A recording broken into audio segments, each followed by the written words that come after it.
Kontrolado, tapat na serbisyo, at mga komentaryong numero 1. Yan ang hatid sa inyo ng himpilang may todong lakas. DWIZ 882. DWIZ.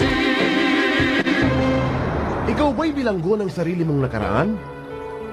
Nais mo bang makalaya sa mga isyong kay tagal mong nilabanan? Mga isyong kay tagal mong pinasan? Mga isyong kay tagal mong ikinubli? Samahan niyo kami at sabay-sabay nating talakayin, himayin at halongkatin. Usapang Hugot, hatid sa inyo ng Glorious Hope.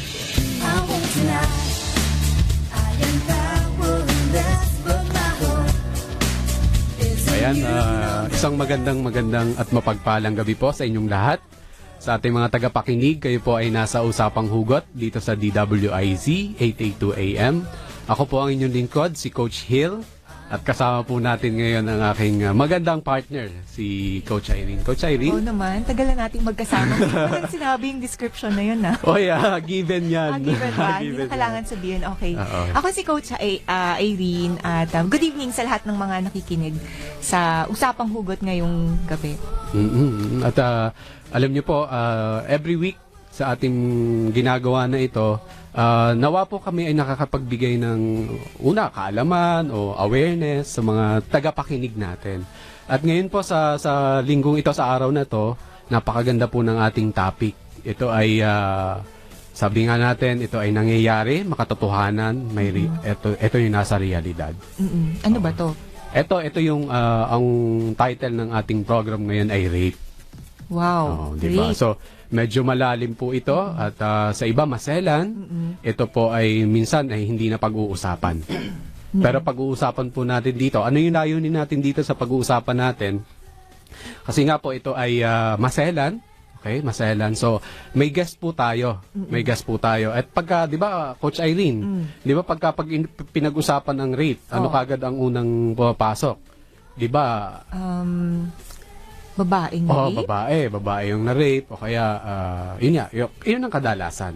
Kadalasan yan. Pero dito sa episode natin, ang kakausapin natin dito ay isang lalaki. Yun. So mga tagapakinig, mga taga-subaybay, ito pong topic natin ay rape pero ang involved po dito ay lalaki. So, bakit ba natin to kailangan pag-usapan? Bigyan ko po kayo ng statistics. Bago natin ipakilala yung ating guest dito, bibigyan ko po muna kayo ng statistics bakit kailangan natin pag-usapan. Dahil po sa aming nakita, ito po ay may ginawa pong study ang UP, ang University of the Philippines Manila, yung Childhood Protection Unit nila. Ito po ay ginawa nila nung year 2016. So last year po. So ito po yung nakita natin. Sabi dito sa ating statistics, sabi nila doon sa year 2016, yung reported cases po ng sexual abuse nationwide, ito po ay 3,866. Okay. So out of this, 3,866 cases reported na sexual abuse, 24.4% ay committed against children. Okay. When I say children, sa pagkaka-describe po ng ating law is 18 years and below. So, ano yung nakakagulat dito, Coach Irene? Dito sa sinabi sabi ng UP Manila, sa Child Protection Unit nila, so, ang nakakagulat doon, sabi niya, 28.7% the victims of sexual abuse were boys.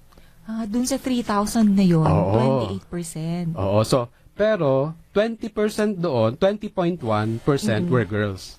So, ano remarkable doon, Coach Irene? Mas marami palang lalaki. Nakakagulat naman yung diba? na yan. Di ba, normal, parang hindi naman normal, parang pagka, like yung sinabi mga kanina, pagka sinabing rape, babae agad na nasa isip. Oo. Tsaka, actually sabi ko nga, nung natanggap ko nga tong topic natin ngayon, sabi ko ba, exciting to? Kasi hindi pa ako nakaka-encounter ng lalaking abuse. Oo. Pero, ang babae, common kasi. Common, oo. Parang left and right, sa ating Glory Soap nga laging Oo. meron yan, 'di ba? May ganyang issue. So dito sa episode natin na to, mga tagapakinig, mga taga-subaybay, bibigyan natin ng light itong nangyayari na ito kasi sabi nga natin sa mga lalaki hindi ito pangkaraniwan. Pero sa statistics na nakuha natin do sa kanilang pag-aaral, mas malaki palang Mas porsyento. malaki pala. At hindi nga natin hindi siya nababalita. Hindi nababalita. So, titingnan natin dito. So, itong guest natin, ito ay, tayo ay mapalad na pinaunlakan natin yung ating imbitasyon sa kanya kasi siya ang isa sa makakapagbigay ng linaw kung ano ba yung nangyari, ano ba yung mga pinagdaanan. Kasi, I can imagine kung ikaw ay lalaki na rape ng bata. So, ipapakilalan muna natin, Coach Irene, pakilala mo nga ating butihing guest nating gabing na to. Okay, so ang guest natin ngayong gabi ay ang gwapo. Ayan, syempre. Gwapong panauhin si Mr. Jeff Aguiluz. Ayan, sige, pakilala po kayo. Yan, magandang gabi po. Magandang gabi sa inyo lahat at sa lahat po ng nakikinig sa DWIC. Yan. Okay, sige. Start na tayo, no? Kwento ka. Kamusta ka ba nung bata ka? Kamusta yung relationship mo sa parents mo? Growing up? Okay, growing up na parang ordinaryong bata. Sabi ko, parang ordinaryo na hindi ordinaryo. Nandun kami na hindi kami pinapalabas ng mother ko. Tapos yung dad ko, nagwo-work siya sa Manila. We're from the province, na sa Bulacan. Tapos sa Manila nagwo-work yung father ko. Ang father ko ay masyadong nagbibigay, they give high regards to education, no? Yung father kasi talagang mga educated, well educated yung sa family nila. Kaya yung pressure as panganay sa 7 magkakapatid, ako yung syempre yung unang nag-aaral. Yung father ko parang may pressure sa akin lagi. Na mag-aral ako mabuti, kailangan ganito ko, and he is always comparing me to my cousins, dun sa mga relatives namin na mga nakatapos na ganito yung relatives namin, si ganito yung tito ko, ganito yung mga pinsan ko, kaya dapat ganito ko.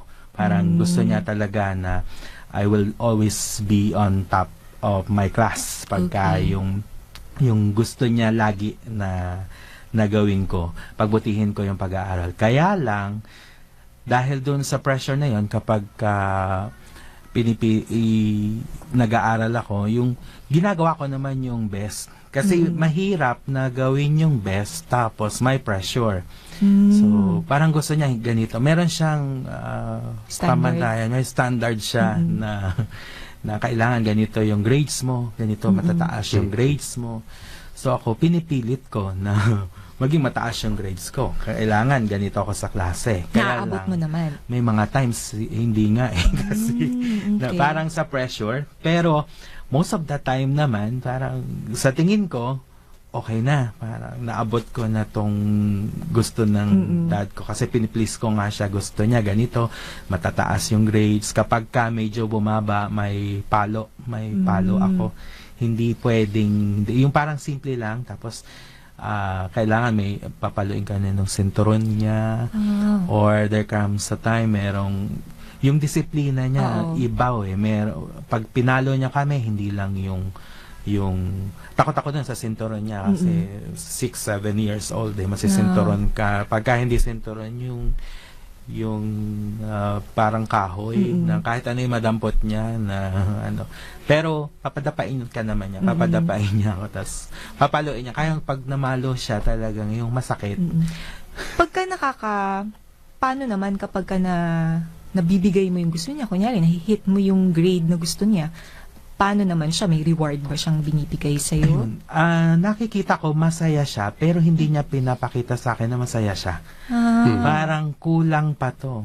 Yan, kasi yung ganito, yung dito mo, laging top yun, nag-graduate yun ng valedictorian. So, kino-compare ka. Yes, always comparing me to others, lalo na yung mga relatives niya na parang sa akin given naman, sige, matatalino sila, tapos kailangan abutin ko din yung mga naabot nila. Tapos kukwento rin niya yung mga achievements niya. Ako noon, nasa top ako ng klase, dapat ganito rin yung naabot mo. Kung tanungin kita, may mga happy memories ka ba with your father Parang wala ako masyado Wala kang matandaan. maalala. Yun lang, yung Okay. happy na parang mako-consider ko na happy ako kapag yung dumating siya. Kasi weekly lang siya dumadating. Tapos mapapalo ka pa, di ba? Parang wala na talaga ako matatandaan. So, ibig sabihin, kahit lagi ka niyang pinapalo, happy ka pa rin pag dumarating siya? Yung pag hindi na ako napalo that week, happy na ako nun. Okay.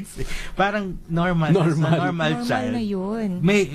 Ewan ko kasi parang makulit din naman kasi ako. I admit na pagka yung may inutos siya, yung meron akong time, hindi ko naman din talaga masusunod.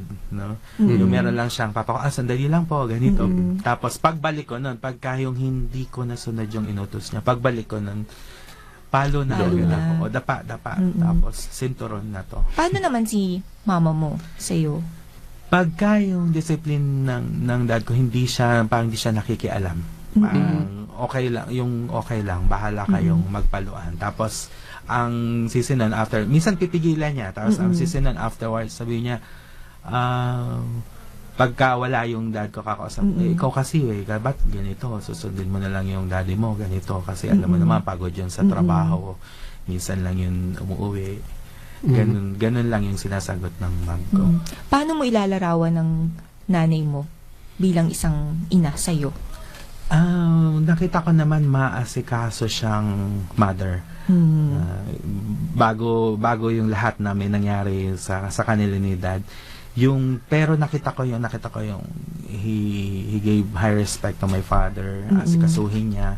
Tapos inaasikaso din niya kami magkakapatid. 7 kami pero parang yung lahat siya nakatuon din sa gawaing bahay. Ganun yung mom ko noon. Okay. Sabi mo, bago nangyari yung Yes. sa kanila. Ano ba yung tungkol sa kanila? Ano bang may nangyari ba? Yes. Nagkahiwalay sila kasi nagkaroon ng other party yung dad ko. Nang babae siya, nagkaanak siya sa iba. And then, that was the time na nagkaroon na sila ng hiwalay, magkakahiwalay, magkakasama. Hanggang maghiwalay na siya Okay. talaga. So sige. Siguro magbe-break muna tayo, Jeff, ano? At least nalaman natin ano yung pinagmulan, ano yung relationship mo with your mother and father. At nabanggit mo ngayon sa huli, ano yung nangyari. So, this will play significant role dun sa nangyari sa iyo Sa mga susunod sa mga pang- susunod. So, babalik tayo. Ang oras po natin ay 6:15. At balikan natin mamaya ang kwento ni Jeff. Saan ka nga ba humuhugot? Kaalamang pangkalusugan, hatid sa atin ng Fortune Care. Your wellness, your health. Ang depresyon ay isang sakit sa pag-iisip na inilalarawan ng malawakang mababang mood na sinamahan ng mababang pagtingin sa sarili at kawalan ng interes o kasiyahan sa mga normal na nakasisiyang mga gawain.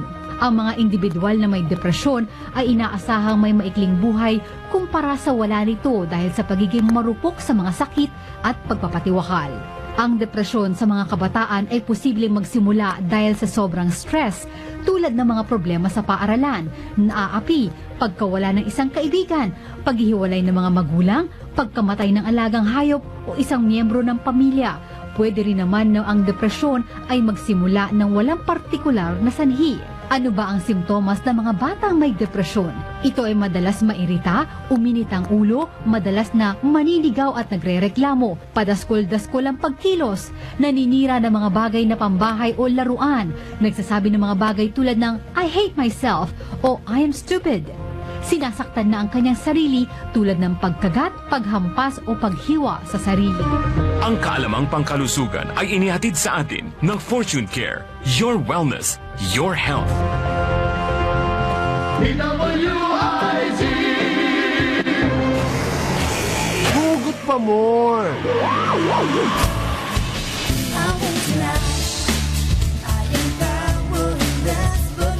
Ayan, nagbabalik po tayo sa Usapang Hugot dito sa DWIZ 882 AM. Kung kayo po ay gusto makipag-ugnayan sa amin sa Glorious Hope, ito po yung office number namin, 02-866-9985. Sa Globe po, 0917-521-1527. Sa Smart naman po, 0908-607-9389. Pwede rin po kayo pumunta sa aming website na sa www.glorioushope.org.ph. Pwede nyo rin kami puntahan sa Facebook, sa facebook.com/goprogram. So, yan po yung aming, kung gusto niyo makipag-ugnayan, kung may mga, kunwari, may mga na issues kayo na gusto niyo maliwanagan o kaya kung may mga katanungan kayo regarding sa program namin. Kasi po itong Usapang Hugot, ito po ay nagmula sa Glorious Hope Program. Ang Glorious Hope Program po ay isang program na iniraran namin para makatulong sa may mga issues sa buhay. Hindi ito limited sa may addiction. Ito po ay katulad ng ginagawa natin ngayon. Pwede rin po tayo makatulong sa mga taong nagsuffer ng mga ganitong pangyayari katulad ni Jeff. So, pwede rin po kayong tumawag dito sa stasyon, sa DWIC hotline, 407-1750-254. Sa Smart naman po, pwede kayo mag-text sa 0908-136-6060. At sa Globe naman po, 0915-709-0882. So, balikan natin yung kwento ni Jeff. Pero bago natin tanungin, yung sunod na itatanong mo, Coach Irene, may babanggitin ulit ako tungkol dito sa ginawa ng UP Manila Child Protection Unit. Sabi na doon, ang remarkable dito, 24% of Filipino children have experienced sexual abuse. So, ibig sabihin, close to 25% ng population ng Pilipinas na mga bata na nag-suffer or nakaranas ng sexual abuse. Nakaka-alarm po ito kasi kunwari, sa 100 million na population natin, kung tingnan natin, kunwari, nasa 40 million is children, sabihin natin. So, 25% po nun, that's 10 million. Nakaka-alarm po yun na baga 10 million ang Kasi nag-suffer sa ganito. So ito pong pinag-uusapan natin ay sana makatulong kami na magkaroon ng liwanag sa mga tao at doon sa mga bata na nagsasuffer o doon sa mga magulang. So may mga sasabihin po kami sa inyo na ano ba yung mga effect nito sa bata? Paano mo makikita ang isang bata na ito ay nagsasuffer ng ganito? So, through sa life ni Jeff, na isang lalaki na siya ay namolestya, makikita natin ano ba yung nangyari. Paano ba nabuo? At saka ano yung mga nangyaring epekto? Kasi paano siya i-handle? Paano i-handle? Paano mo itutulungan isang taong nagkaganito? So, yung tanong natin kay Jeff kanina. Okay. Nandun tayo kanina sa kwento ng parents mo na nagka-problema sila, no? Naghiwalay sila. Pwede mo bang ituloy yung kwento mo dun? Okay, siguro mga 12 na ako na nagkahiwalay na sila dahil nagkaroon na ng other family yung dad ko. Yung dad ko hindi na umuwi lagi sa amin. Tapos nandun na din yung times na wala kaming sustento from my father. Okay. So, ang mom ko, yung mga dati very sweet siya, very loving na kilala ko. Lagi siyang irritable, laging mainit ang ulo. Parang napapagtuunan niya ng galit minsan niya yung ako lalo, panganay kasi ako sa magkakapatid. Na konting lang magagalit siya, yung lagi siyang nagnanag sa akin, especially. Tapos sabi niya, responsibilidad kay mga kapatid ko kasi wala yung father ko. Kaya naisip niya din mag-work. Tapos, nag-abroad siya. Okay. So, saan kayo naiwan? Kasi wala na yung father mo, tapos umalis yung mama mo. That time naman, meron kaming sariling bahay. Kaya it was a compound. Nandun yung mga kamag-anak ko din. Malapit lang sa amin. So, pag alis ng mom ko, yung binili niya kami doon sa mga kamag-anak na yung mga kapatid niya, tito-tita, meron doon. So, compound ngayon, tapos malalapit lang na may ibang kamag-anak. Parang kami lang magkakapatid doon sa bahay, pero nakabilin kami doon sa mga matatanda namin, mga tito at tita. Nung umalis ba siya, kinausap ka niya? Anong naramdaman mo nung umalis siya? Yes, kasi parang nandun yung need eh. Wala kaming pera, pito kami magkakapatid, paano kami kakain, wala kaming panggastos, kaya kailangan niya mag-work. Kaya lang yung kausap na hindi siya nakikiusap, parang inaatasan niya ako that it's your responsibility. Yung mga kapatid mo, kasi ako yung panganay. So ako yung, tapos sabi niya, after ng high school mo, kasi third year high school yata ako dun, pag-graduate, huwag ka munang pumasok, Mm-mm. bantay ka muna sa bahay para yung mga kapatid mo may maiiwan, may mag-aasikaso sa bahay. Mm. Yun. Kaya nahinto muna akong mag-aral Mag-aral. after graduation ng high school. Naghinto muna ako. Okay, so paano na yung naging buhay mo nun? Yun, yung wala na si mama, wala na rin si dad, paminsan-minsan dumadalaw siya, yun, dalaw lang, tapos aalis na siya. Naiwan kami doon sa mga kamag-anak. Meron akong consistently yung isa kong cousin na mas matanda sa akin yon. Tapos parang siya yung kuya-kuya ko kasi, kasi wala yung father ko. Parang siya yung lagi kong kausap.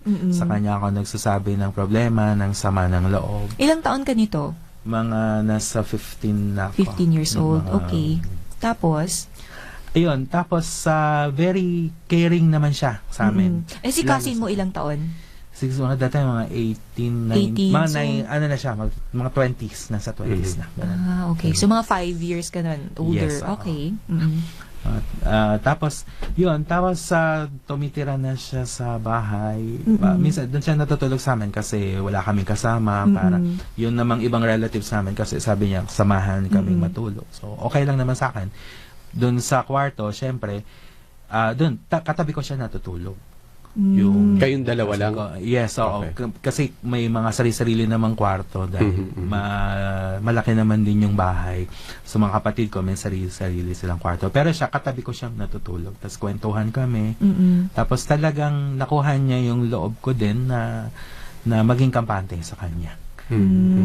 Yon. And then, nung maging kampante ko, yung molestation happens. Okay. Parang may ginagawa siya sa akin nung una nagre-resist ako kaya lang syempre he is older tapos parang sabi niya okay lang, wala namang masama, parang out of your curiosity. I was in my adolescent period also.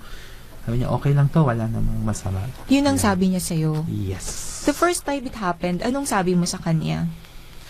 Nung nagagalit ako sa kanya, pero syempre hindi ko mailabas yung galit ko na sabi ko, bakit ginawa niya yun sa akin?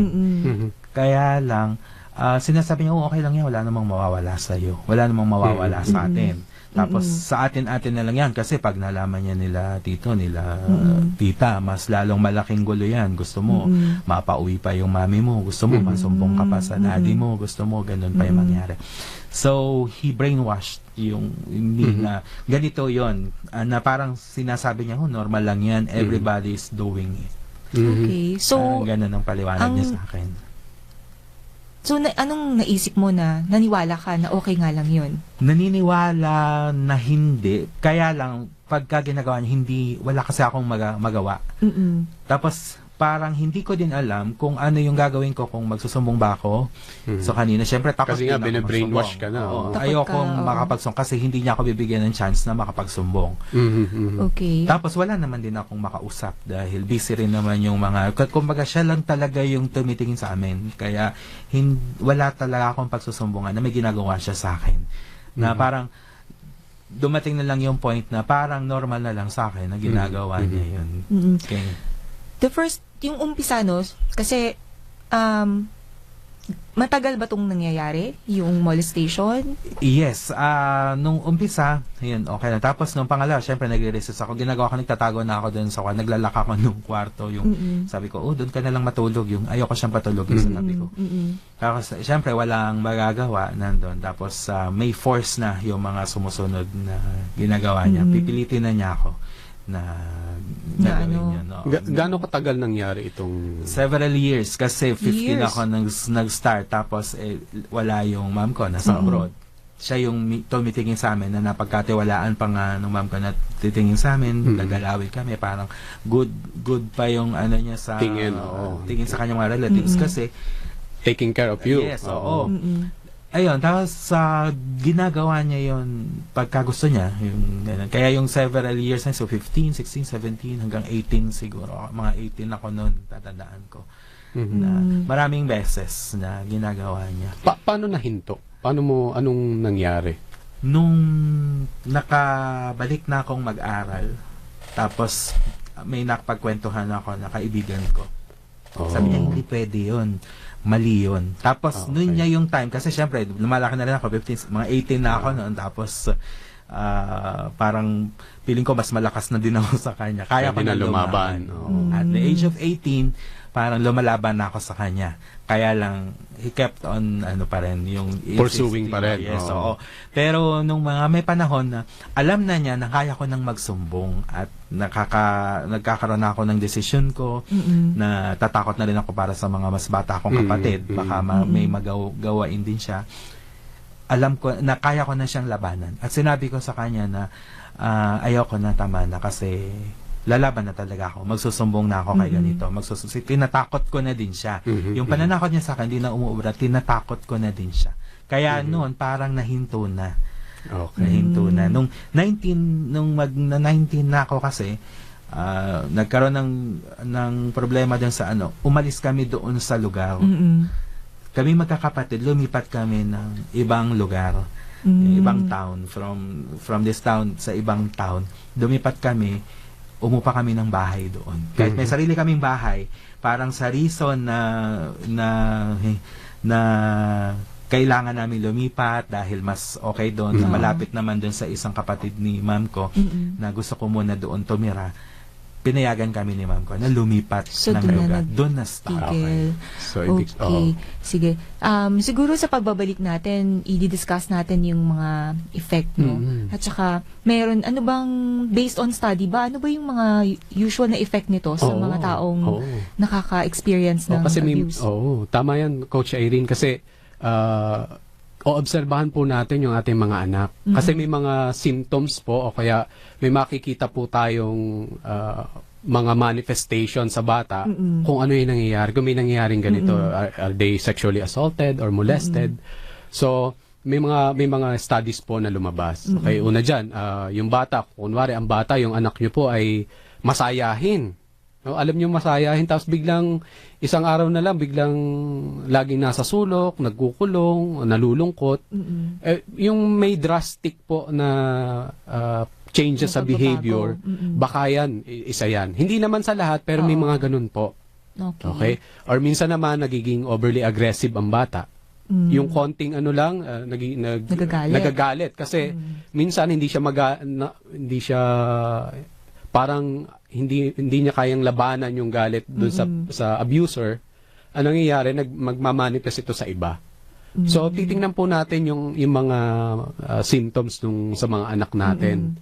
Kung minsan yan ay masiglang pumapasok sa school tapos biglang ayaw na. Pag tinatanong niya ay mag-open. So, may mga ganun pong klase na cases na yung bata na masigla naman pumapasok, ba't ayaw na nitong pumasok? Ba't parang ayaw na nito sa ganito? Baka po, yan, titingnan natin yan. Okay. So, sa pagbabalik po natin mamaya, pag-usapan natin, ano ba yung effect? Kasi ito po ay mayroong short-term at saka long-term effect sa mga tao na nakaranas po nito. So, magbabalik po ang Usapang Hugot. 6:31 po ang ating oras. Saan ka nga ba humuhugot? Patuloy na naglilingkod sa bayan. Mas todong pagbabalita. Mas todong pagseserbisyo publiko. Ito ang DWIZ 882. Mas todong lakas. Mas pinakikinggan ng buong bansa. DWIZ 882, ang himpilang naghahatid ng mga balitang sigurado sa Balitang Todo Lakas. Ratsada Balita, IZ Balita Nationwide at Siyasan.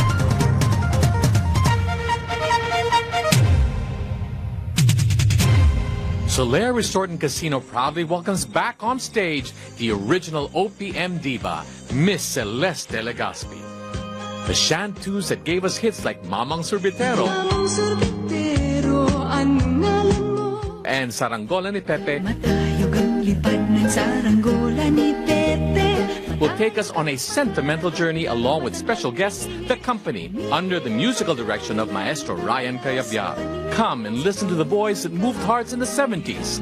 Celeste, August 5, Saturday, 8 p.m. at the theater at Solaire. Buy your tickets now at Ticket World or call 891-9999. This concert is brought to you by Solaire Resort and Casino. DWIZ.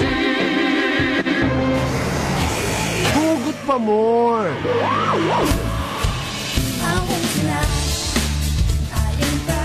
Ayan, ibabalik po tayo sa programang Usapang Hugot dito sa DWIZ 882 AM. At papatuloy natin yung buhay ni Jeff. Nabanggit niya kanina yung mga nangyari sa kanya. Ano yung molestation, ano yung rape na nangyari.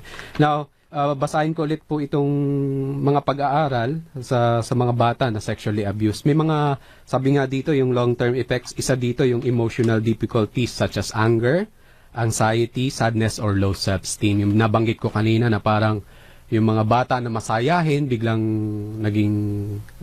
nagkaroon ng depression, laging malungkot. So, isa po yan. Long-term effects din po nito is yung mental health problems, such as yun nga, depression, eating disorder, kasama pala yan, at saka yung tinatawag natin na post-traumatic stress disorder. Kasali din dyan sa long-term effect yung self-harm at saka suicidal thoughts. Nag-suicidal thoughts, lalo na kung ang yung sitwasyon mo, wala kang mapagsabihan, tapos paulit-ulit na nangyayari sa'yo. Tapos kung kunwari sa mga babae, kasi may mga ganitong klase, cases na yung babae yung namolest, na rape, nung sinabi niya sa nanay, mas kinampihan pa yung lalaki.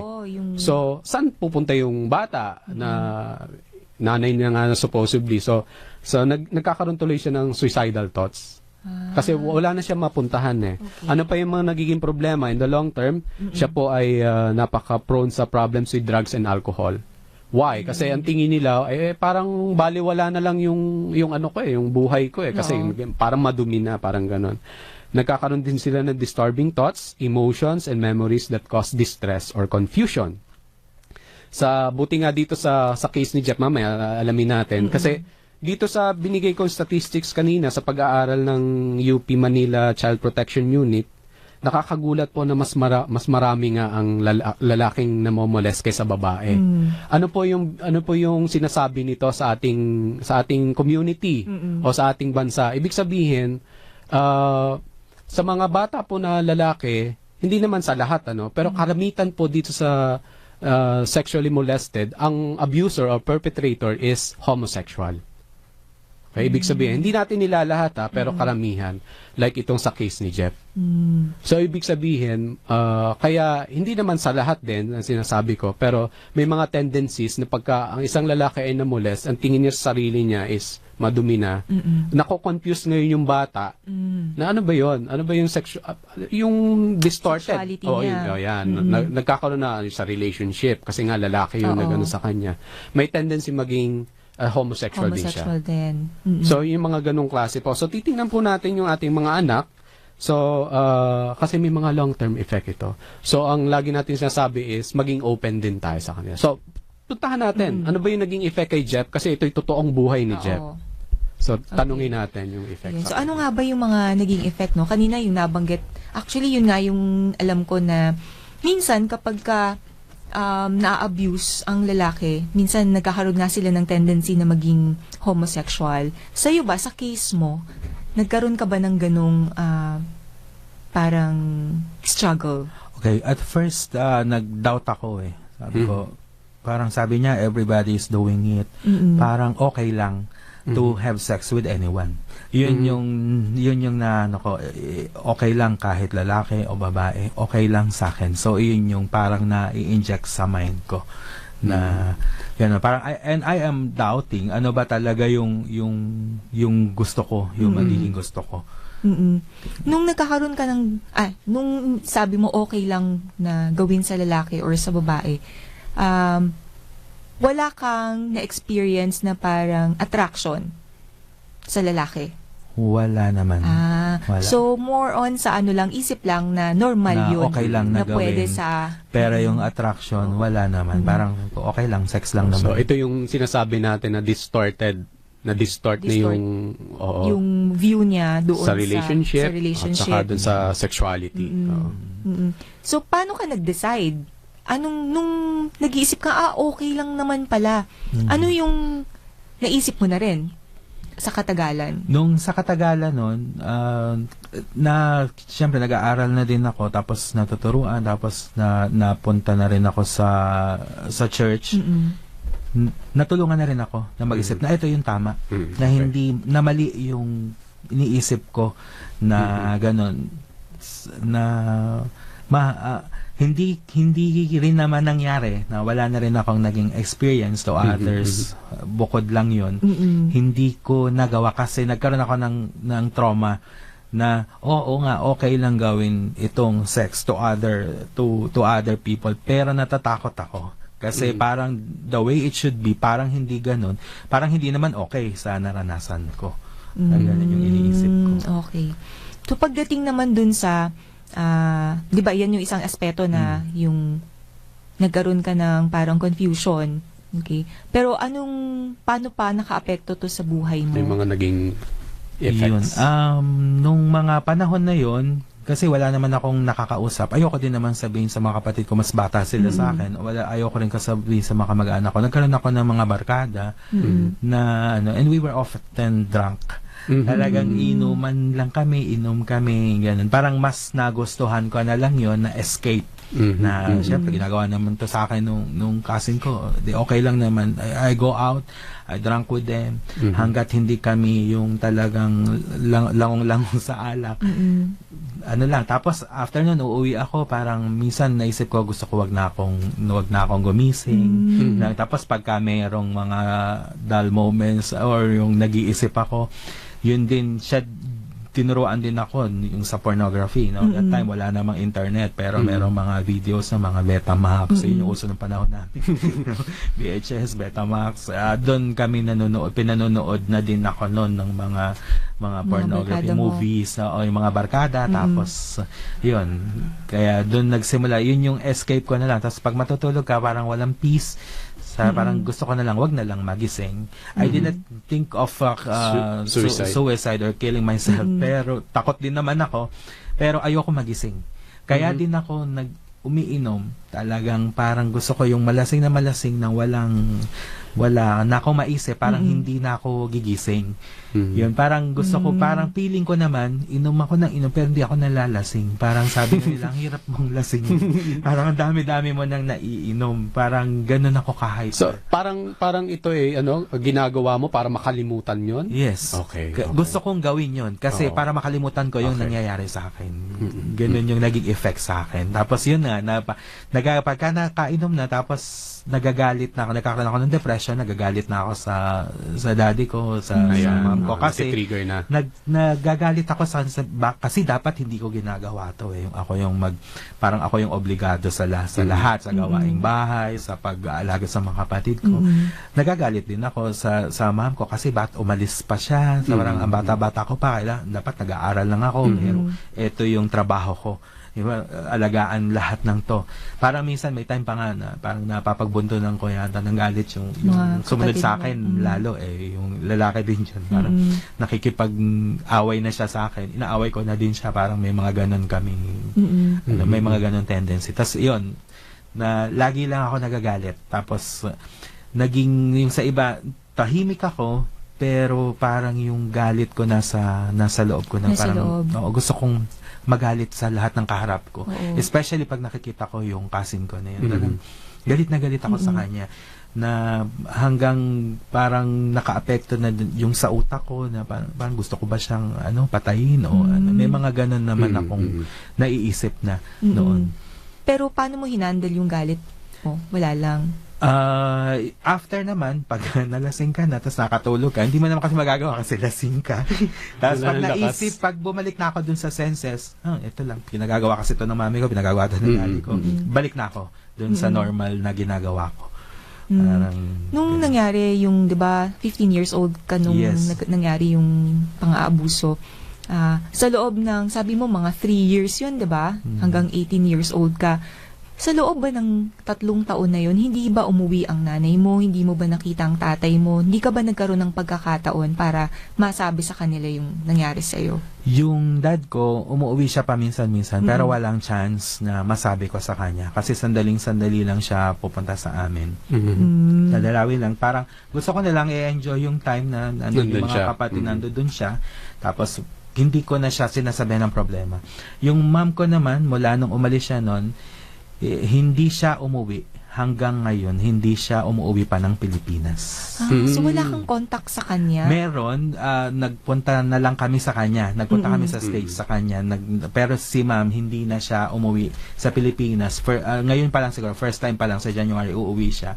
Yun pa lang ang unang beses na uuwi siya ulit sa Pilipinas. Kung 33 years na yata yun or 34 years na siya sa States. So, Ngayon lang siya, talagang, hindi siya talaga umuwi. So wala talaga. Telephone lang. Nung that time, mahirap pa yung telephone kasi maglo-long distance pa kami sa PLDT, magsuhulog ng Beijing.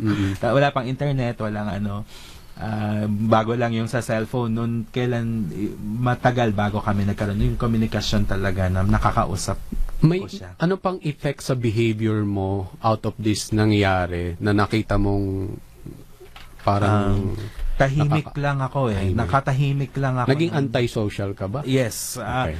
Antisocial na ayokong makipagkita doon sa mga dati kong kaklase na parang feeling ko naunahan na nila ako, parang matatapos na sila. Gusto ko lang nandun ako sa bahay. Tapos gusto ko lang kasama yung mga barkada ko, yung iinom lang kami. Yun lang gusto kong kasama. Ayoko makipag-socialize. Ayokong lumabas. Nandun lang ako sa loob ng bahay. There comes a time talagang pag umalis yung mga kapatid ko, kasi nag-aaral sila, ako hindi. Tapos sarado ko lang lahat ng bintana. Tapos nandun lang ako sa loob ng kwarto. Hihintayin ko lang dumating yung mga kapatid ko. Wala. Yun lang yung buhay ko nun. Tanong ko lang, no, nung mga panahon ba yun na nagbabarkada ka, may mga nililigawan ka ba? Nung panahon na yon, wala. Nung mga 15, 16, 17, nung mga bandang 18 na lang. Nung nakaalis ka na? Nung nakaalis na ako. Tsaka ko lang nakita na, ganito pala. Masarap pala yung mangliligaw ka pala. Manliligaw. Kasi yung 15, 16, wala pa. Wala akong Yun lang yung buhay ko. Nandun lang sa loob ng bahay. Pero anong pakiramdam nung meron kang nililigawan, pero alam mo na merong nangyari sa'yo? Nakaano ba yun? Nakaapekto ba yun ng panliligaw mo or sa sarili mo? Oo, naka-apekto. Natakot din ako na sabihin sa kanya. Kaya nung panahon na yun, yung mga teenage years na yun, 18, 19, hindi ko tinutuloy. Parang hanggang, sige, parang mag-girlfriend kami. Pero, pag nag-break na kami, okay lang sa akin. Parang, baka mamaya malaman na lang niya yung story. Hindi ko na tinutuloy. Tapos parang natakot ako kasi sa relationship. Natakot. So, isa pa yung effect. Isang Natakot effect ka. yung sa akin. Takot ako sa relationship. Parang ano ba yung responsibility? Ano ba yung gagawin ko? Tapos nagkahiwalay yung mom ko. Parang maraming umano sa isip ko. Okay. Ayan. So, at least nakita natin at nadinig natin kay Jeff yung mga nangyari sa kanya. So, mamaya sa pagbabalik natin, tingnan pa natin ano ba yung mga pagbabagong nangyari. pagbabagong nangyari sa kanya kasi hindi naman madali itong nangyari. So, magbabalik po ang ating programang Usapang Hugot. Ang time po natin ay 6:45 p.m. Saan ka nga ba humuhugot? Solaire Resort and Casino proudly welcomes back on stage the original OPM diva, Miss Celeste Legaspi. The shantus that gave us hits like Mamang Sorbitero and Saranggola ni Pepe will take us on a sentimental journey along with special guests, the company, under the musical direction of Maestro Ryan Cayabyab. Come and listen to the boys that moved hearts in the 70s. Celeste, August 5, Saturday, 8 p.m. at the theater at Solaire. Buy your tickets now at Ticket World or call 891-9999. This concert is brought to you by Solaire Resort and Casino. WIZ. Hugot pa more! Ayan, nagbabalik po tayo sa programang Usapang Hugot dito sa DWIZ 882 AM. So, tingnan natin, Coach Irene, di ba? Nakita na natin yung effect sa kanya, sa behavior, sa pagkalito, no? Sa relationship, ano ba yung tama, ano yung mali. So, ito yung isa sa mga nagiging effect nito eh. Kasi nga naman, lalaki, di ba? Parang ano ba yun? Di ba parang, ganyan ba dapat gawin ko? O ano, so nalito. Pero, sabi nga ni Jeff kanina, may nakilala siya, o may naging barkada, or may somehow may nakapagturo sa kanya kung ano yung tama. Kung ano yung tama. So, tingnan natin, itanong natin sa susunod kay Jeff dito, ano ba yung nakatulong sa kanya makaahon dito sa kanyang... Nabanggit mo, hindi, may asawa ka, diba? Yes. Kanina kasi nabanggit mo na nagkaroon ka ng takot sa relationship, diba? Yung mga relationship mo hindi nagtagal. So, anong pagbabago? Anong nangyari sa'yo? Kasi nakapag-asawa ka eh. Okay. Nung mga 19 na ako, tapos nakabalik na ako sa pag-aaral, natapos ako. I was able to pursue yung mga studies ko. Tapos yung best friend ko, siya yung nag-share sa akin. Ito si Jesus, ganito. O, totoo ba yan? Ganito si Jesus. Tanggapin mo siya as your personal savior. Gawin mo siyang friend. Makita mo, magkakaroon ka ng peace of mind. Sabi niya, ito yung pinakamagaling na doktor dyan sa iniisip mo. Yung I was grateful dun sa best friend ko na siya yung nag-share talaga sa akin. Tapos umattend kami ng church together. Inanuhan niya ako. Tapos dun sa mga turo ng pastor na kita ko, yung nalinawan din yung isip ko. At dun din sa church na yon na ina-attendan ko, dun ko nakilala yung asawa ko ngayon. Mapapangasawa mo. Mapapangasawa ko. Asawa ko ngayon. Nag-serve ako sa ministry. Nasa music ministry kami. Pareho kami kumakanta. Tapos, nung una, tukso-tuksuhan. Tapos, and then afterwards, ayan, the rest is history. Pinakasalan ko siya. And then, it was a very good memory kasi nga it was a Christian wedding. It was a garden wedding na yung pinangarap ko na magkaroon ng magandang pamilya. Sa sarili ko palang pamilya, makikita kasi yung family ko sa akin hindi ganun kaganda. Wala yung mother and father ko. Natakot ako, baka mangyari din sa akin. Pero God was able to give me a loving wife. Tapos yun, meron kami isang anak. Ngayon, yun. Tapos nung akala ko okay na lahat. Kasi nagkaasawa na ako. Okay na yung family ko. Tapos nagtatrabaho ako. Tapos na-promote ako sa trabaho. Naging director ako ng isang school. Okay na ako yung kaya lang meron palang times na nung sa church namin dito sa CCF Malolos nung umaten yung wife ko meron times nagpunta rin ako sa States kasi para madalaw din si Mami tapos nakapagtrabaho din ako doon. Medyo may problema din sa finances kasi sabi ko mas maganda nakarating ako doon. Yun. Pero nung nandoon ako, malungkot kasi siyempre kinasal ka tapos meron kang anak tapos naiwan ko siya. Baby pa yung baby ko noon, naiwan ko, napunta ako sa States tapos yun, umuwi. Nag-decide kami mag-asawa, sabi it is not God's design. Uma-attention si CF ng Malolos. It's not God's design na magka-separate talaga tayo. So sabi ko nga, anxiously, nalilito pa rin ako noon, umuwi ako. Sabi ko, dito na lang ako magtatrabaho sa Pilipinas. Tapos, umattend kami, sabay kami CCF. And then, narinig ko yung program ng Glorious Hope. And then, I decided to attend. Dapat kami dalawa mag-asawa. Kaya lang, yung anak ko lumalaki, ayaw naman namin maiiwan. Pareho siya, hands-on siya sa anak namin.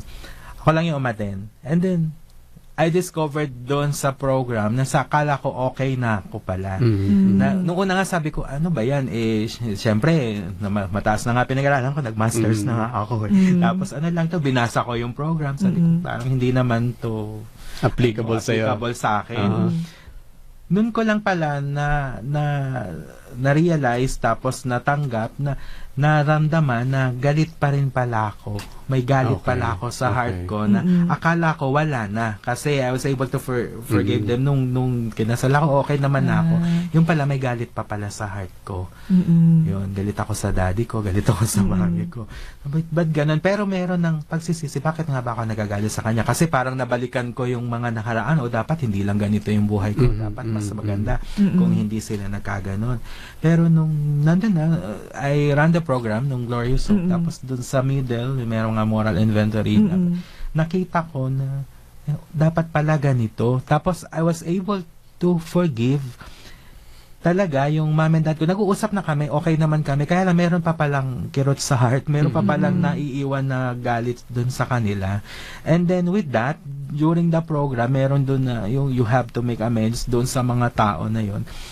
kinausap ko din yung si dad, niyakap ko siya. Wala lang, parang nung nagkita kami, wala na akong sinabi. Tapos parang tuwang-tuwa lang siya. Tapos si ma'am ko naman, kasi nung nagbalik naman sa States, okay kami.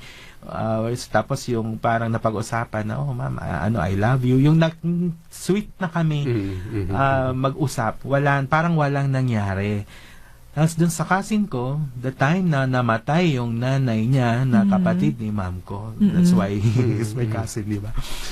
Nakita kami doon, pero wala nang usapan. Tapos binati ko lang siya na tapos wala na, parang nakita ko naman din yung sa buhay niya. Siguro sabi ko nga nung una, sabi ko I feel vindicated na kasi ganito pa rin naging buhay niya. Parang may ano pa, pero kinausap ko lang siya na yun.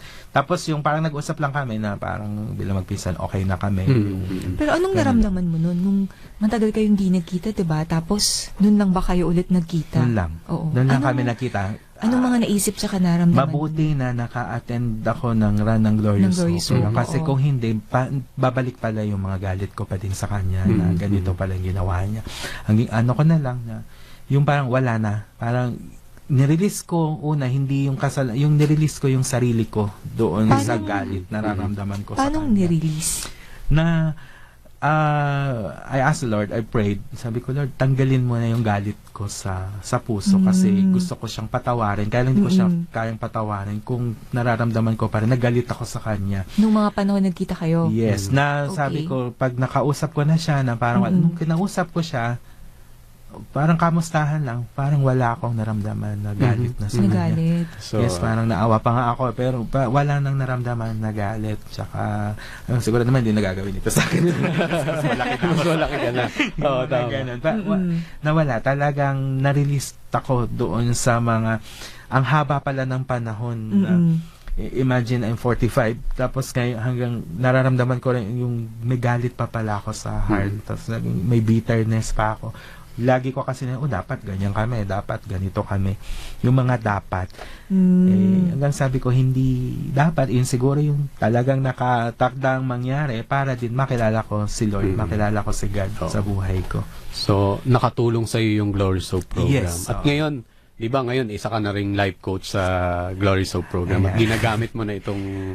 yes, talagang yun yung nasa heart ko na I have to share my experience to others, lalo na yung mga nakaranas ng gano'n ng pag-aabuso, pagmumolestya, na kaya mo malampasan kung ano man yung mga nararamdaman mo at kaya kong i-share yung experience ko sa kanila na ganito yung nangyari sa akin, na kaya natin na lampasan yun. Na pinili din pala tayo ng Diyos, na nararamdaman na doon ko napatunayan, in Him we were also chosen, having predestined according to the plan to work in conformity with the purpose of His will. May plano ang Diyos sa buhay ko. Kaya pala nangyari yon, may plano ang Diyos sa buhay ko ngayon. Especially ang gusto ko natatouch yung mga kabataan, lalo na nasa school ako ngayon. Ang mga estudyante ko na 17, 18, 19 years old, yung mga ganong age na gusto ko maka-influensya sa kanila, influence them yung para mas kung paano nilang haharapin yung buhay. And especially din yung may mga cases na ganito, na molesta sila nung bata, hanggang ngayon pala may tendency pala talaga na galit base sa buhay mo. Base sa naranasan ko. Kaya gusto kong ma-share yun kung sino man yung nakaranas ng ganun. Ayan. So, ayan. Napakagandang kwento, no? Kasi ito talagang hindi napapag-usapan talaga. Lalo na kasi pag lalaki. Oo, lalaki. So, eto mapalad tayo dahil pinaunlakan nga tayo ni Jeff dito. And kung gusto nyo pong sumama sa programa namin, kami po ay i-start ngayon sa CCF Malolos. Sa Malolos po ay sa July 29 po ito. Sa Sabado po ito. 3 p.m. po, mag-orientation kami doon para malaman nyo ano ba yung Glory Soap program. Katulad ni Jeff, kami po ay dumaan dito sa program na to. Alam po namin kung paano po kayo matutulungan nito. Okay? At kami po ay malugod na tatanggapin kayo dahil minsan or kadalasan pag nangyayari itong childhood adversity, bata ka pa, wala ka mapagsabihan, kinikimkim mo ito. Minsan nga sasabihin mo ikaw pa yung masama. Sa Glorious Hope po dito, kami po ay mga trained life coaches. Kami po ay dumaan sa training at pwede po kayo magbukas ng inyong buhay sa amin. At we treat every case as confidential. May gusto pala akong itanong sa ating guest mo. Paano pala kunyari, anong masasabi mo dun sa mga kabataan o sa mga bata kung may nakikinig ngayon na may ganyang experience? Paano nila dapat i-handle yan?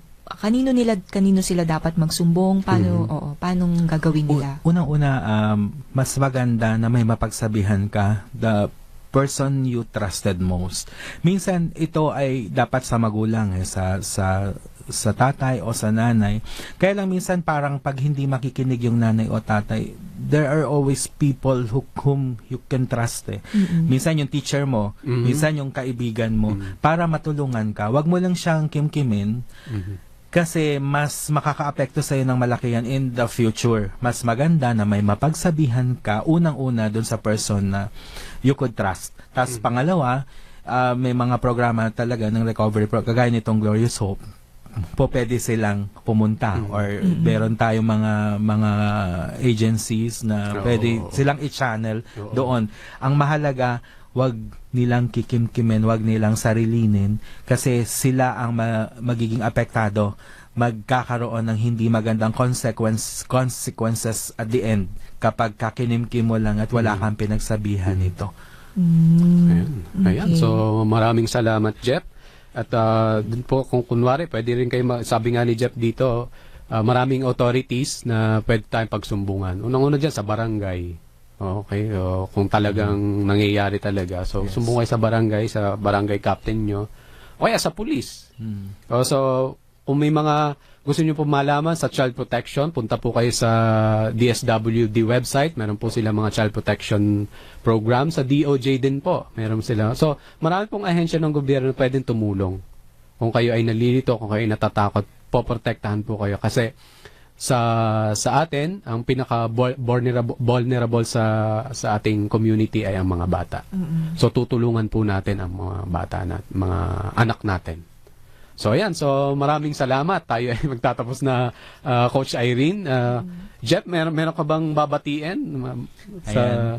Binabati ko lang yung asawa ko at saka anak ko, nakikinig yata. Nakikinig ngayon. Sa kay Christy. Okay, sige. Ako rin, may babatiin ko yung aking ate, si Ate Telma, na nakikinig siya ngayon. So, at saka sa kanyang anak na kakagraduate lang at kakatapos lang at kakapasa lang sa board exam. So, kay Engineer Kim, magandang araw din sa iyo. At sa susunod, ang ating programa susunod ngayon ay ang Bella Pilipina. So, marami pong salamat sa inyong pakikinig. Hanggang sa muli po, ito po si Coach Hill, ang inyong lingkod at At ako po si Coach Irene. Bumabati sa inyo ng magandang gabi. Maraming salamat po. God bless you all.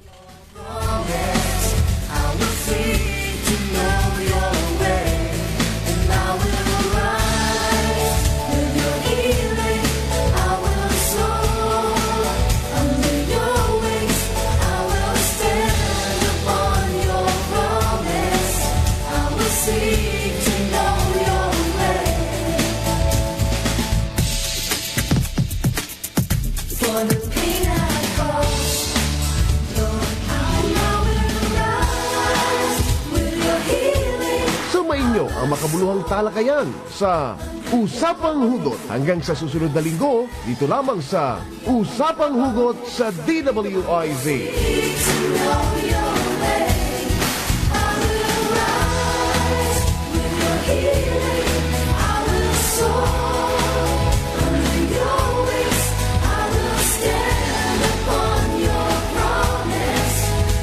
Seek to know